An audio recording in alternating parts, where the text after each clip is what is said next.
Good afternoon and welcome to Pakistan Today News from our London studio. I'm Chris Taylor. We begin with tragic road accidents that have claimed at least 24 lives in two separate incidents in Punjab and Balochistan. In Sargodha, 14 people were killed when a passenger truck plunged into a canal amid dense fog, leaving several others injured. Rescue teams rushed to the scene and shifted the wounded to nearby hospitals, while authorities launched an investigation into the cause of the crash. In a separate incident near Ormara in Balochistan, 10 passengers lost their lives after a coach overturned due to speeding and loss of control. Officials have urged motorists to exercise extreme caution, particularly during poor weather conditions and long-distance travel. Turning now to a major development from Karachi, where police have arrested a man accused of sexually abusing more than 100 children, along with his accomplice, in a major operation in the city's Tipu Sultan area.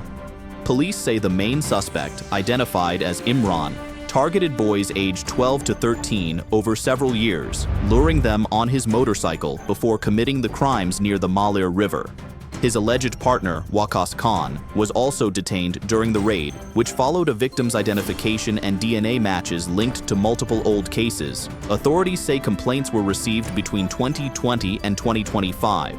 And investigators believe many victims remain unidentified. Sindh Chief Minister Murad Ali Shah has praised the police action, ordered strict legal proceedings, and demanded daily progress reports as the case moves forward. In Punjab, the provincial government has approved Basant 2026 celebrations in an expanded format, allowing kite flying not only on rooftops but also in public parks and open spaces across the province under strict safety standard operating procedures. Officials say the decision aims to spread the joy of the Spring Festival more widely while ensuring public safety, with Lahore's major parks now included in the festivities. Citizens have been urged to strictly follow safety guidelines to prevent accidents during the celebrations. For more on the security arrangements surrounding Basant, we go to our correspondent Drake Rowland in Lahore. Authorities here have finalized extensive security preparations ahead of the Basant celebrations scheduled from February 6th to 8th.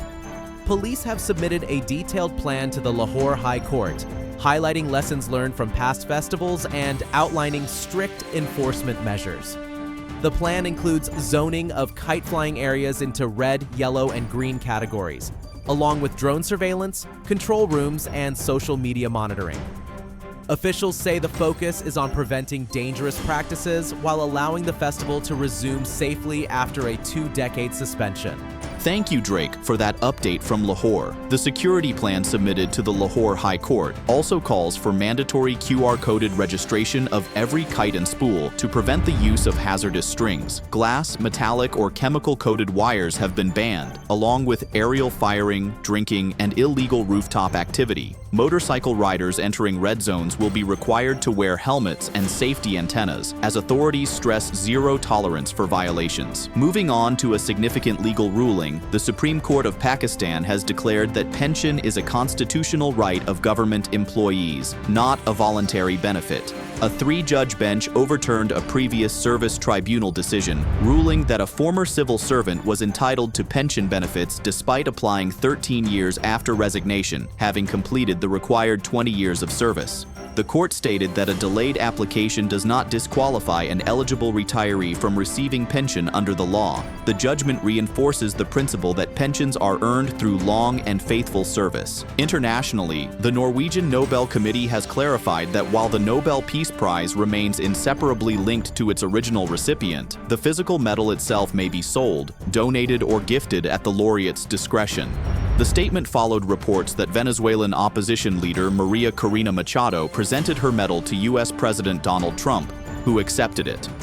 The committee emphasized that while the medal, diploma, or prize money can change hands, the honor and recognition remain permanently with the original winner.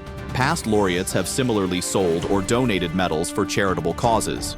Finally, a landmark United Nations Biodiversity Treaty has officially entered into force, creating the first global legal framework to protect ocean life beyond national jurisdictions. Known as the Biodiversity Beyond National Jurisdiction, or BBNJ Agreement, the treaty allows countries to establish marine protected areas in the high seas and address threats such as overfishing and habitat loss. More than 80 countries have ratified the pact so far, with others expected to join. Under the agreement, states must conduct environmental impact assessments and cooperate on marine science, aiming to protect 30% of the world's oceans by 2030.